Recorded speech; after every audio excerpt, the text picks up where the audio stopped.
बिस्मिल्लाहिर्रहमानिर्रहीम, अस्सलामुअलैकुम, good morning, welcome to सुबह सवेरे पाकिस्तान। मैं हूं हमजा तारिक और मैं हूं आपके साथ सैयदा इकरा बुखारी। उम्मीद करते हैं आप सब खैरियत से होंगे। और कुछ हम लोग ऐसी बातें होती हैं आम रूटीन में जिनको हम लोग बॉदर नहीं कर रहे होते हैं और छोटी छोटी चीज़ों को हम मजाक समझ लेते हैं। हम कहते हैं हमने तो ऐसी बात की थी, कोई बात नहीं, या किसी से कमिटमेंट कर लेते हैं और हम उसको पूरा नहीं करते। ये तमाम छोटी छोटी जो चीज़ें होती हैं ना, इसको हम अगर हम देखें, इसको ब्रॉडर पर्सपेक्टिव में देखें तो ये वादा खिलाफ़ी हम लोग कर रहे होते हैं, और वादा खिलाफ़ी करना बहुत बड़ा गुनाह भी है। हाँ बिल्कुल ऐसे ही है। कई ऐसी चीज़ें होती हैं, हम अभी जिक्र कर रहे थे, आपस में जब बात कर रहे थे, डिस्कस कर रहे थे कि शायद हमारे लिए उतनी मैटर ही नहीं कर रही होती हैं। हमने तो एक बात फ्लो में कर दी होती है और फिर हमें वो याद भी नहीं रहती है शायद, लेकिन अगले पर उसका गहरा असर पड़ता है और अगला उसी तरह से हमारी पर्सनैलिटी को भी परसीव कर रहा होता है, सोच रहा होता है। फिर जब हम वो चीज़ पूरी नहीं करते, वो कुछ लोग ऐसे होते हैं जो आपसे आके तकाजा कर देते हैं, आपसे बात कर लेते हैं, आपसे पूछ लेते हैं कि भाई आपने मुझे ये कहा था मगर ऐसा हुआ नहीं है। कुछ ऐसे होते हैं जो दिल में रखते हैं इस बात को और वो मुरव्वतन आपसे ये बात नहीं कर रहे होते हैं, लेकिन फिर उस वजह से फ़र्क क्या पड़ता है। वो जो मुरव्वतन आपसे नहीं कर रहे होते वो समझते हैं शायद ये शख्स है ही ऐसा, हालांकि पर्सनैलिटी ऐसी है, शायद आपको तो पता भी नहीं है, वो बात याद भी नहीं है। इसलिए बड़ा सोच समझ के हमें कोई बात करनी चाहिए, कोई दावा करना चाहिए, किसी से कोई वादा करना चाहिए। बिल्कुल, क्योंकि बहुत सारे हम लोग अगर आम रूटीन में भी देखें ना कि हम कहते हैं कि जी हाँ फ़लाँ दिन रख लें, हफ्ते का दिन रख लें, इतवार का दिन रख लें, हम सारे जी गैदरिंग कर लेंगे या कुछ ऐसे वैसे हम लोग चीज़ें करते हैं। दोस्तों में बहुत ज़्यादा होता है, लेकिन एंड टाइम पे आके जो है वो कहते हैं जी हम बीमार हो गए हैं, कोई मसला हो गया इसलिए हम नहीं आ सकते। इस किस्म की जो छोटी छोटी चीज़ें हम बड़ा लाइट लेके चलते हैं। मैं इसीलिए मुस्कुरा रहा था कि जैसे ही इकरा ने बात किया, हमारे कई ऐसे दोस्त होंगे, आप लोगों के भी होंगे, आपकी सहेलियाँ होंगी, दोस्त होंगे, जैसे हमारे भी दोस्त हैं जो 2-2, 3-3 साल से हम हर हफ्ते मिलने की कोशिश कर रहे होते हैं, लेकिन हम हर हफ्ते क्या 3 साल, 2 साल, 1 साल में मिल ही नहीं पा रहे होते। क्यों? क्योंकि विलिंग शायद दोनों साइड से नहीं होती है, या एक साइड तो कम से कम नहीं होती है। अक्सर एक और चीज़ भी होती है इकरा, वो मैं बात मुझे याद आ रही थी कि कोई लोग होंगे आपको ना 1 साल बाद फ़ोन करेंगे, उनको आपसे ना कोई काम होगा और फ़ोन करके कहेंगे जनाब आप तो हमें भूल गए हैं, आप तो हमें याद ही नहीं करते हैं, बड़े आदमी हैं, फलाना है, ये है, वो है। जो 1 साल बाद आपको खुद फ़ोन कर रहा है शख्स, वो ये नहीं सोच रहा कि भाई मैंने तो 1 साल में रब्ता नहीं किया, कॉल किया या कोई मैंने बात। बंदा ये सोच रहा होता है पता नहीं इसका मैं एहसान कैसे उतारूंगा जिसने 1 साल बाद मुझे कॉल कर। एहसान इसी सूरत में होता है ना कि अगला बंदे का जो काम होता है वो आप काम फिर कर दें, वो एहसान उतर जाता है। नहीं, अगर अगला कह दे कि भाई आपने भी तो 1 साल बाद कॉल किया, आपको भी तो मैं याद नहीं आया, तो फिर ऐसे। खैर, हमें छोटी छोटी चीज़ें हैं, ये तमाम चीज़ें, छोटी छोटी बातें जिनका ख्याल बहुत ज़्यादा रखना चाहिए, और घरों में इन बातों का ख्याल बहुत इसलिए भी रखना चाहिए कि बच्चे फिर इन चीज़ों से सीख रहे होते हैं, तो फिर बच्चे भी अपनी ज़िंदगियों में वही चीज़ें। बिल्कुल, डेली रूटीन की ये चीज़ें जो कि प्रैक्टिस अगर हम हिस्सा बना लें और वादा खिलाफ़ी ना करें, तो छोटी छोटी चीज़ों से ही हम लोग फिर जब बच्चे देखते हैं अपने बड़ों को तो फिर वो सीखते हैं और फिर वो बड़े होकर ऐसे वादा खिलाफ़ी नहीं करते। एक और छोटी सी चीज़, इसी फिर हम टॉप स्टोरीज़ की जानिब बढ़ेंगे। अक्सर ऐसा होता है कि बाहर बेल होती है तो अंदर बच्चा आता है और आके अपने वालिद से पूछता है, तो वालिद कह देते हैं कि कह दो कि अब्बू घर नहीं है, बाबा घर नहीं है, या सो रहे हैं, या कोई भी नमाज पढ़ रहे हैं, या कोई भी बहाना लगा देते हैं। बच्चा वैसे ही जाके बाहर कह देता है, लेकिन बाबा वो कर नहीं रहे होते हैं, वालिद साहब या अब्बू वो काम कर नहीं रहे होते हैं, और बच्चे को झूठ बोलने का कहा जाता है और इस चीज़ को माइंड ही नहीं किया जाता हमारे घरों के अंदर। अच्छा, इजी लिया जाता है ये चीज़ को, हालांकि ये इतना गलत है, और ये कि बच्चों के माइंड में ये चीज़ बैठ जाती है, उनको भी ये लगता है कि ये चीज़ बड़ी आसान सी है। जब बच्चा भी बाहर झूठ बोल रहा होता है ना, वापस आता है तो अब्बा पूछते हैं कि तुम बाहर क्या कर रहे थे, तो वो कहता है कि जी कि बाहर तो ये मसला हो गया था, या मैं तो पता नहीं क्या कोई बड़ा अच्छा काम करने के लिए गया था और वो गया कुछ और करने के लिए। स्कूल कॉलेज कहते हैं हम तो नोट्स लेने गए थे या कोई काम करने गए, तो ये क्या वो स्टडी होती थी आपस में जो दोस्त मिलके करते थे, कंबाइंड स्टडी करने के लिए हुए थे। तो खैर, ये छोटी छोटी चीज़ों का बच्चों पे भी बड़ा असर पड़ता है और बच्चे वही सीखते हैं, फिर वही वापसी में पेरेंट्स को भी मिल रहा होता है, पेरेंट्स को भी फिर वो वैसे ही चूना लगा रहे होते हैं, वैसे ही वो उनके साथ धोखाधड़ी कर रहे होते हैं, गलत बयानी कर रहे होते हैं। तो अपनी ज़िंदगी की चंद एक छोटी छोटी चीज़ों को बदलने की हमें ज़रूरत है। अब हम कोरोना वायरस की सबसे पहले बात करेंगे। कोरोना के वार बढ़ते चले जा रहे हैं। आलमी वबा की चौथी लहर के दौरान केसेस और अमवात बढ़ने का सिलसिला जारी है। NCOC के मुताबिक पाकिस्तान में कोरोना से अमवात 25,000 से अब मजमूई तौर पर तजावुज़ कर गई हैं और महकमा सेहत कराची ने अब एक अच्छा इकदाम उठाया और गदागरों की वैक्सीनेशन का फैसला ये बड़ा अच्छा फैसला किया गया और डायरेक्टर सेहत कराची ने तमाम DHOs को हिदायत की है कि वो अपने अपने इलाकों में कोरोना मोबाइल वैक्सीनेशन के जरिए गदागरों की वैक्सीनेशन को यकीनी बनाए। उन्होंने ये हिदायत भी की है कि गदागरों की वैक्सीनेशन के लिए सिंगल डोज वैक्सीन मुख्तस की जाए। अच्छा, ये बात एक तरफ तो बहुत अच्छी है कि ये सोचा जा रहा है, लेकिन दूसरी तरफ हम देखते हैं गदागरी ड्राइव चलाई जा रही होती है कि गदागरी को हमने ख़त्म भी करना है, लेकिन अब मामला ये देख लें कि हम ये रियासती तौर पर या हुकूमती सतह के पर जो है हम ये बात तस्लीम कर रहे हैं कि हम गदागरी को ख़त्म नहीं कर सके, लेकिन चलें मौजूद हैं गदागर तो उनको वैक्सीनेट कर दिया जाना चाहिए, लेकिन उस मामले पर भी सोचना चाहिए जिसके एंटी हम कुछ ड्राइव्स चला रहे होते हैं। और सिंध ने अक़लियती बरादरी की इबादत गाहों में भी वैक्सीनेशन ड्राइव का फैसला किया। इस सिलसिले में हिंदू, पारसी, मसीही और दीगर बरादरियों की इबादत गाहों में वैक्सीनेशन की जाएगी। बिल्कुल। दूसरी जानिब अगर बात करें निजी स्कूल्स मालिकान की, तो उनका जो एहतजाज है, उन्होंने एहतजाज किया, जिसके बाद सिंध सरकार ने अब तालीमी इदारे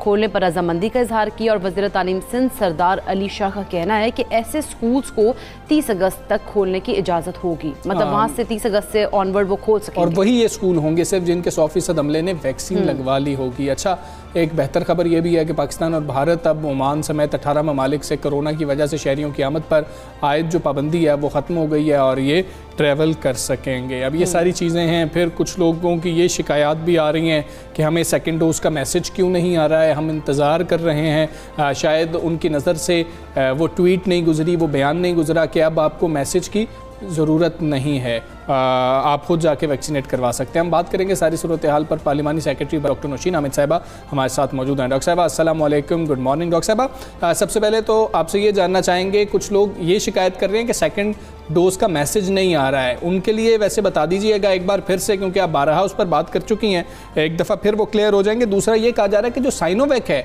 जिन्होंने पहली डोज लगवाई थी, दूसरी डोज उनको अक्सर वैक्सीनेशन सेंटर्स पर नहीं मिल रही है।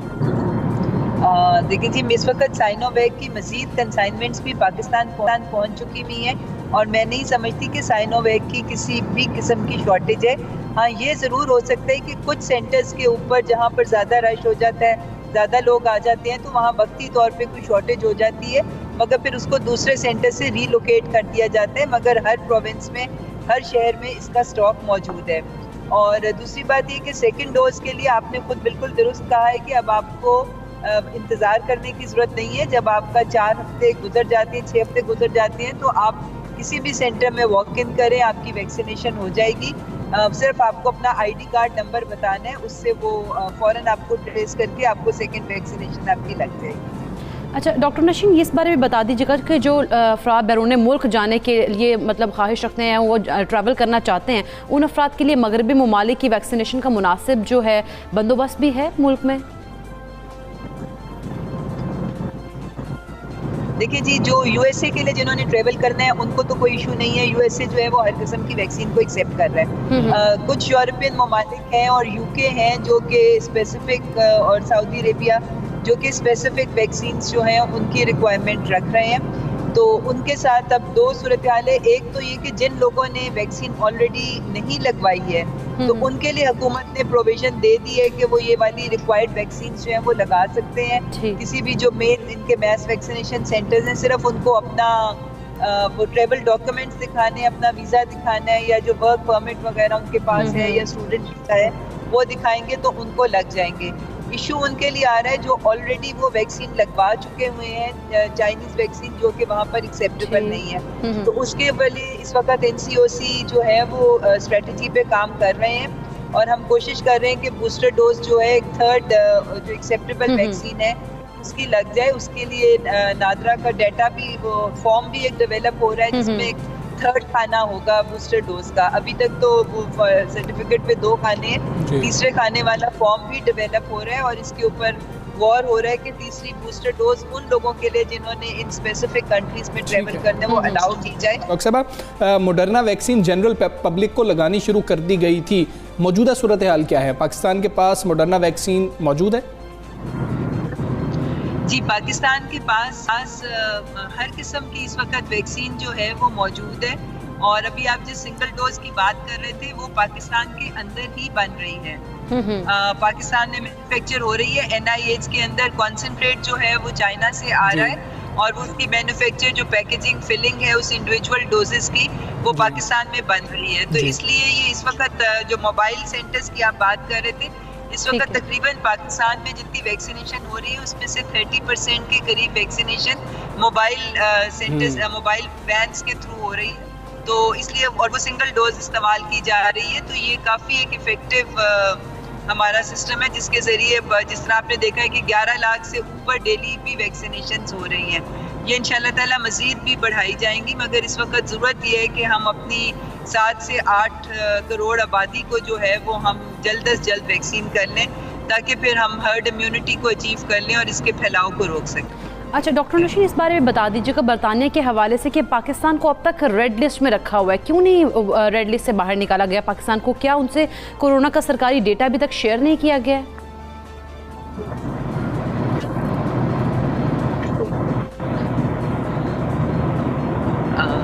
जी डॉक्टर साहब, आप सवाल सुन पाएंगे? आप इंग्लैंड की UK की पॉलिसी का पूछ रही हैं? जी जी जी जी बिल्कुल, UK की पॉलिसी पे आपसे जानना चाह रहे हैं कि अभी तक रेड लिस्ट से नहीं निकाला गया। जी देखें, वो पूरा इसका जो हमारा कोरोना का डेटा है, चूँकि आप देखिए दुनिया ने इस वक्त अप्रिशिएट किया है हमारी पॉलिसीज़ को, पाकिस्तान को रिकग्नाइज किया है इंटरनेशनली, हमारी पॉलिसीज़ को एक्सेप्ट किया गया है। तो ये तमाम जो हमारा डेटा है, जो स्टेप्स हम ले रहे हैं, जिस तरीके से एयरपोर्ट्स पे इतना विजिलेंटली जो है वो टेस्ट भी हो रहे हैं, तो वो उनके साथ शेयर किया जा रहा है और उनसे बातचीत जारी है। हमें उम्मीद है कि जल्दी हम उन्हें कन्विंस कर पाएंगे कि वो हमें रेड लिस्ट से निकाल। बिल्कुल ठीक है डॉक्टर साहब, बहुत शुक्रिया आपका। सुबह सवेरे पाकिस्तान से आप बात थी और UK के हवाले से भी बात हुई और दीगर जो मसाइल हैं उस हवाले से भी आपने उनकी गुफ्तगू सुनी है। शहर लाहौर की अगर हम बात करें तो कोरोना के वार तो यहाँ पर जारी हैं और आवाम की बेहतियाती की वजह से ये ख़तरनाक मरज़ बेकाबू भी होता जा रहा है और हालात को मज़ीद ख़राब होने से बचाने के लिए अब कमिश्नर लाहौर डिवीज़न मुतहर्रिक हो चुके हैं। बिल्कुल, उन्होंने वैक्सीनेशन ना करवाने वाले अफराद को पाबंदियों की जंजीरों में जकड़ने की अब तैयारी कर ली और वैक्सीनेशन ना करवाने वाले अफराद जो हैं 30 अगस्त के बाद बाजार हों, होटल्स हों, रेस्टोरेंट्स हों, पब्लिक ट्रांसपोर्ट हों, वहाँ पर अब दाखिल नहीं हो सकेंगे। और ये अहम फैसला जो है commissioner Lahore captain retired Mohammad Usman की ज़ेर सदारत इजलास में किया गया था। उन्होंने ट्वीट भी की थी और उसके बाद जो है काफ़ी ज़्यादा लोग परेशान भी हो गए थे कि अब किधर चलें, कहाँ पर कौन सी वैक्सीन लग रही है, क्या नहीं हो रहा। चलें, सख्ती थोड़ी सी की है तो लोग थोड़े से मुतहर्रिक होना शुरू हुए। तुमसे कुछ लोगों ने राब्ता तो यकीनन किया होगा कि अच्छा मुझे कुछ इन्फॉर्मेशन हाँ, लोग बार बार पूछ रहे थे कि कौन कौन से सेंटर्स हैं, कहाँ पे जाया जा सकता है, कौन सी वैक्सीन लगवाएं। तो मैंने कहा जी 30 अगस्त से पहले अब जो मर्जी आपको वैक्सीन अवेलेबल हो ना वो लगवा ले जाके, हर जगह अब आपको जल्दी पड़ गई। अच्छी बात है कि इस तरह से एक फैसले के बाद थोड़ा सा हमने देखा है कि लोग जो नहीं लगवा रहे थे वो थोड़ा सा अब सोच रहे हैं इसके ऊपर लगवा, अलर्ट हो गए हैं। और इजलास में फैसला ये किया गया है कि कोरोना वैक्सीन के बगैर मुसाफिरों को सफरी सहूलियात नहीं मिलेंगी मुकर्रर तारीख के बाद, और मार्केट्स में बगैर कोरोना वैक्सीन अफराद का दाखिला बंद करने के लिए बैनर्स आवेज़ा किए जाएंगे और वैक्सीनेशन ना करवाने वाले अफराद जो हैं उनको बैंक से सर्विसेज भी नहीं मिलेंगी। अच्छा। ना ही आपके ATM कार्ड चलेंगे, जो आपके लिए परेशानी है ना, ये परेशानी ये ATM कार्ड्स वाली है। बहुत सारे लोगों को मसला ये था कि ATM कार्ड्स अगर नहीं चलेंगे तो फिर वो क्या करेंगे, तो इसीलिए लोग जो है सोच रहे हैं कि वो वैक्सीन जल्दी से जल्दी अपने आप को आके लगवा लेते हैं। ये जो लोग सोच रहे हैं ना कि हम तो ये इतने दिन हैं हमारे पास, रोजाना 50-50 हज़ार रुपया निकलवाएंगे, भाई फिर खत्म हो जाएंगे। आप लोग ये मत सोचे जाके खुद को वैक्सीनेट करवाएं। अच्छा, कमिश्नर लाहौर ने 18 साल से ज़ायद उम्र जो तलबा तालिबात है उनके लिए कॉलेजेस में वैक्सीनेशन सेंटर बनाने का भी फैसला किया। अच्छा, ये जो तमाम तर चीज़ें हैं ये इसीलिए की गई हैं क्योंकि आप लोग एहतियात नहीं कर रहे थे, आप लोग SOPs का ख्याल नहीं कर रहे थे, तो फिर ये जो सख्त फैसले हैं वो किए गए हैं कमिश्नर लाहौर की जानिब से। हम उनसे बात करते हैं। Commissioner Lahore division captain retired Mohammad Usman साहब मौजूद हैं। अस्सलाम वालेकुम, गुड मॉर्निंग। मोहम्मद उस्मान साहब, वैक्सीनेशन ना कराने वाले अफराद पर अब कौन कौन सी पाबंदियां लगाई जा रही हैं और अमल दरामद कैसे मुमकिन बनाया जाएगा, क्योंकि इम्प्लीमेंटेशन की अगर बात करें तो वहाँ मसला आ जाता है।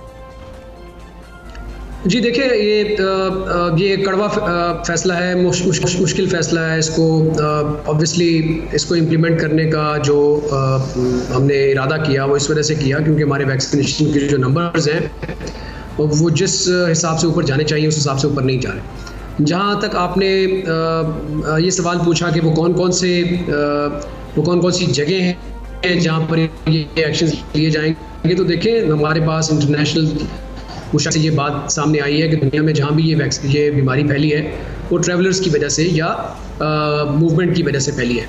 तो सबसे पहले तो हम टारगेट करेंगे उन पर्टिकुलर जगहों पे जहाँ से मूवमेंट या ओरिजिनेट होती है या वहाँ पे कम्युनिकेट करती है। मिसाल के तौर पर हमारे बस स्टैंड्स हैं, मिसाल के तौर पर हमारे पेट्रोल पंप्स हैं, मिसाल के तौर पर हमारे जो होटल्स हैं या हमारी मार्केट्स हैं, इन जगहों पे हम टारगेट करेंगे। और बड़ा सिंपल मैकेनिज्म है, सर्विस डिनाई की जाएगी उन लोगों को जो जिनकी वैक्सीनेशन नहीं होगी, और वैक्सीनेशन जो है वो अगर आपने की भी हो तो बड़ा सिंपल मैकेनिज्म है, हम 1166 पे अपना आईडी कार्ड नंबर भेज के वैक्सीनेशन की डिटेल्स जो है वहाँ से वो बआसानी हासिल कर सकते हैं। कमिश्नर साहब, लेकिन मामला ये है कि मार्केट में लोग जा रहे होंगे, पेट्रोल पंप पर जा रहे होंगे, खिलाफ वर्जी अगर कोई मार्केट में ताजर कर रहा है या पेट्रोल पंप वाले कर रहे हैं तो उनके खिलाफ क्या एक्शन लिया जाएगा? हमारा जो कोरोना का ऑर्डिनेंस है उसके अंदर जो सज़ाएं हैं वो बिल्कुल वाज़ेह हैं। उस ऑर्डिनेंस को इस्तेमाल करते हुए जितने भी हमने प्रिवेंटिव मेजर्स लिए हैं, इसके हवाले से हम जो है वो एक्शंस करेंगे। जिस तरह पहले मार्केट्स की सीलिंग हुई, जगहों की सीलिंग हुई, उस तरह से सीलिंग्स भी हो सकती हैं और FIRs भी हो सकती हैं। ये डिपेंड करेगा टाइप ऑफ वायलेशन या ग्रेविटी ऑफ द वायलेशन के ऊपर कि उसमें कदम क्या एक्शन लेते हैं। ये भी बता दीजिएगा, क्या वैक्सीनेशन साबित करने के लिए वैक्सीनेशन सर्टिफिकेट ही लाजमी है या फिर कोई और सबूत भी दिखाया जा सकता है कि हम जी वैक्सीनेटेड हैं? वैक्सीनेशन सर्टिफिकेट अगर आपके पास हो तो बहुत अच्छी बात है। अदरवाइज जो SMS है वो भेज के भी मालूम किया जा सकता है कि आपकी वैक्सीनेशन हुई है या नहीं हुई है। दोनों तरीके मौजूद हैं, लाइव तरीका भी मौजूद है, वेबसाइट खोल के चेक करने वाला अगर आपने पहले से डाउनलोड करके रखी हुई है अपने मोबाइल में वो भी दिखाई जा सकती है। और जिस तरह मैंने बताया आपको कि जो SMS है वो मौके पे चेक करके बता देगा कि आपने वैक्सीनेशन करवाई हुई है या नहीं करवाई हुई। तो ये 2-3 तरीके अवेलेबल हैं जिससे कि ये सर्टेन किया जा सकेगा कि जो शख्स सर्विस लेने के लिए आया है उसने अपनी वैक्सीनेशन करवाई हुई है। साहब, बिल्कुल जिस तरह से आप फरमा रहे हैं, तो पाकिस्तान में हम जानते हैं कि डिजिटल लिटरेसी की बात की जाए तो कम होने से बहुत सारे लोगों को तो वैक्सीनेशन सर्टिफिकेट निकलवाने में, उसको डाउनलोड करने में मुश्किलात हो रही हैं। तो उनके लिए ये जो मुतबादिल आप बता रहे हैं कि फिर उनको परेशान होने की ज़रूरत नहीं है, कहीं पर उनसे पूछा जाएगा तो पता लग जाएगा मैसेज के थ्रू या फिर जो भी सिस्टम होगा। देखिए जी, एक तो अगर किसी को वेबसाइट पे जाके निम्स की वेबसाइट पे जाके अपना आईडी कार्ड नंबर एंटर करके सर्टिफिकेट निकालने में दिक्कत महसूस होती है, तो दूसरा सिंपल तरीका जो है वो ये है कि आप अपने किसी भी नादरा के सेंटर पे जाके आप ये जो वैक्सीनेशन सर्टिफिकेट है वो निकलवा सकते हैं। बहुत सिंपल तरीक़ेकार है, तो इसमें मेरा नहीं ख्याल कि कोई लिटरेसी रिलेटेड इशू होना चाहिए। लेकिन फिर भी अगर कोई समझता है कि उसको वेबसाइट एक्सेस करने में मसला है तो वो नादरा के सेंटर पे जाके अपना ये जो है देखें, अगर दुनिया भर में देखें तो लोगों को अप्रिशिएट करने के लिए, इस तरफ लेके आने के लिए वैक्सीनेशन की तरफ आवाम को डिफरेंट किस्म के डिस्काउंट्स दिए जाते हैं और डिफरेंट उनको फ़वाइद होते हैं। लेकिन हम देखते हैं हमारे यहाँ जो है ये तमाम तर चीज़ें जो हैं वो बिल्कुल ऑपोजिट होती हैं। ऐसा क्यों है? हम क्यों नहीं सज़ा और जज़ा वाला इन चीज़ों को हम लोग ठीक करके चलते हैं? अच्छा, मैं वजाहत करता चलूँ, दुनिया में हर जगह पर ही शायद कैरेट नहीं मिल रही। बहुत सारी जगहों पे दुनिया में अभी स्टिक वाला तरीका जो है वो इस्तेमाल किया जा रहा है। इवन अमेरिका में भी अब आपको पता चलेगा कि रिस्ट्रिक्शंस जो हैं वो आहिस्ता आहिस्ता लगनी शुरू हो गई हैं। देखें जी, इस वक्त पूरी दुनिया को कोविड से बाहर निकलने के लिए बुनियादी तौर पर अपने लोगों को वैक्सीनेट कराना है। पाकिस्तान की भी जो नेशनल एग्जिट स्ट्रेटजी है कोविड से बाहर निकलने की, वो यही है कि हम अपने तमाम लोगों को वैक्सीनेट कराएं। और इसके लिए हमें ये स्टिक एंड कैरेट मॉडल जो है वो अडॉप्ट करना पड़ेगा। जिन लोगों ने वैक्सीनेशन कराई हुई है उन लोगों के लिए सहूलत होगी, जिन लोगों ने वैक्सीनेशन नहीं कराई हुई है उन लोगों को ऑब्वियसली डिस्करेज किया जाएगा। अगर हम ऐसा नहीं करेंगे तो ना वैक्सीनेशन कराने का कोई इंसेंटिव है, ना वैक्सीनेशन ना कराने की का कोई लोगों को नुकसान है। तो इसलिए ये किसी न किसी स्टेज के ऊपर इम्प्लीमेंट हमें करना पड़ेगा।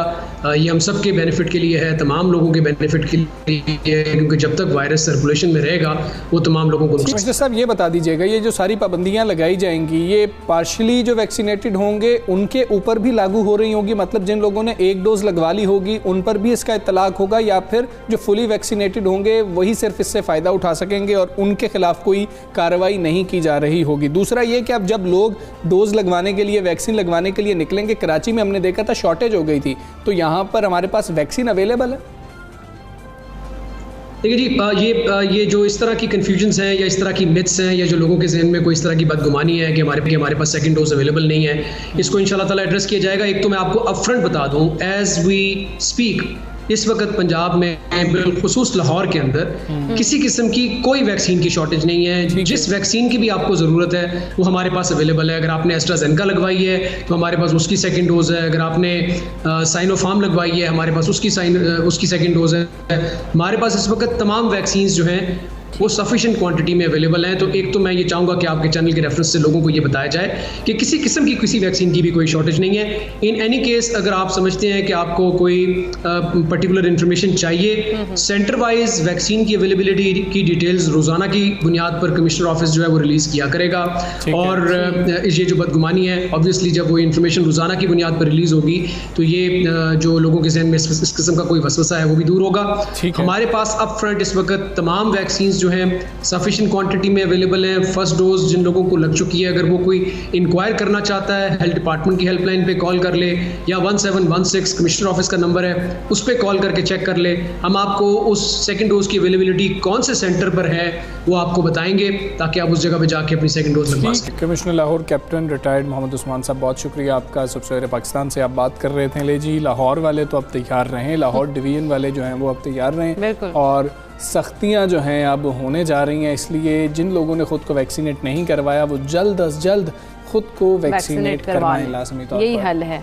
अच्छा, मुझे तो ज़ाती तौर पर यह लगता है कि इस पर सख्ती होगी भी। इम्प्लीमेंटेशन वाली जो बात इकरा कर रही थी ना, वो मुझे लगता है कि पिछली बार भी हमने लाहौर के अंदर कम अज़ कम ये देखा था कि जब सख्तियाँ की गई थी तो ज़िला इंतज़ामिया ने बड़ा बेहतर काम किया था और उस वक्त मास्क पे जब चालान हो रहे थे, जुर्माने हो रहे थे, उस वक्त होना शुरू हो गए थे। तो जल्द अज जल्द ख़ुद को वैक्सीनेट करवाएं, अपनी फैमिली को वैक्सीनेट करवाएं और अब तो आपको वैसे करवाना भी पड़ेगा ख़ास तौर पे। और बाकी फिर इसका जो रिजल्ट आएगा, रिस्ट्रिक्शंस हैं उसके मुताबिक तो आप लोगों को लगाना ही, अपने आप को वैक्सीनेट करवाना ही पड़ेगा। अच्छा, इसका जो नतीजा आएगा फिर बाकी अजला भी ये सोचेंगे, डिवीजन्स भी ये सोचेंगे कि अब हम लोगों को क्या करना चाहिए। हम एक ब्रेक लेते हैं, ब्रेक के बाद वापस आएंगे। Stay with us.